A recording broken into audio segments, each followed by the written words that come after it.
Yeah, when I was 18, I had a near-death experience and doctors thought I'm dead. They were quite surprised that I came back to life. I saw my own body on the floor lying. So, and when they picked my body up, my spirit went back inside of my body.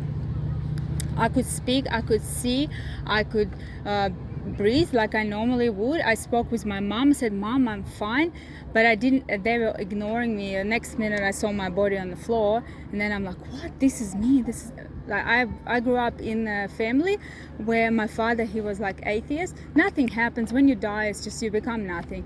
And so I kind of believed that idea. But when this happened to me, I realized, no, you actually exist. And so I started researching. Apparently, thousands and thousands of people had near-death experience, and they went either heaven or hell. So, and they testify that Jesus is God. So we don't want to go to hell. No, Jesus is the only way to pay the price for the sins of the world. So we want to accept Him as our Lord and Savior. And you know, eyewitness accounts, right? It's quite a powerful testimony.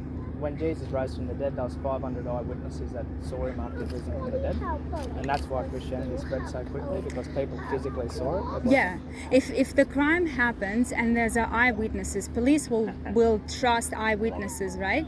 So you will trust. And back then they didn't have cameras; they would write it down. Nowadays we can record things, but back then they would record by writing things down. And some non-Christian atheist people would testify about Jesus and His miracles, how He raised people from the dead, healed the sick, cast out demons. Bart Ehrman is an atheist historian. He's quite a good historian, and he says that Jesus was a real person, and he's got proof for it. Whether he believes in Christianity or not, that's a side fact, but he's looked at all the research and he acknowledges that Jesus was a real person. Yeah. All the major religions of the world, you know, basically the majority of the world's population believe in Jesus. Yeah, Matthew, and Mark, Luke and John. Tasmania in particular, 35% of Tasmanians, they're Christians. 39%. Yeah, it's huge, Yeah. It used to be 89% in 1970. And see how much it's dropped in the last 50 years with the invention of technology, you know. The last 10 years it's dropped 10%. Yeah. After this came into I being. can see why. All right, then I don't think you're causing a problem. Just we had a couple of people call in. What did they say? I'm just curious. Just they wanna said laugh. Something about Wesley yelling about preaching. people going to hell.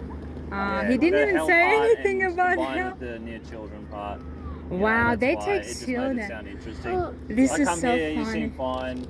Yeah, maybe you were yelling, maybe you weren't, but No. in the end, We've got Yeah, if It's you got got recorded. it on GoPros. Yeah. if you got plans to go somewhere else or you're not causing a problem now, I'm not gonna We're cool. Yeah, say anything to you about it. we only try to come for like sort of half an hour, 45 minutes and then go, but we don't want to ruin everyone's day, so.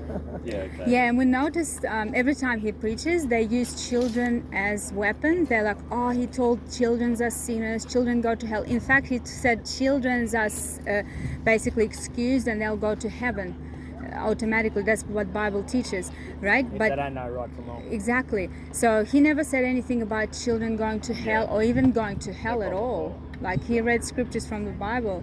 All right, we'll leave you alone. You have a nice, beautiful Sunday. Thank you, you too. God bless you. Bless you. Look, you got police in it too. Clean up, dude, come on.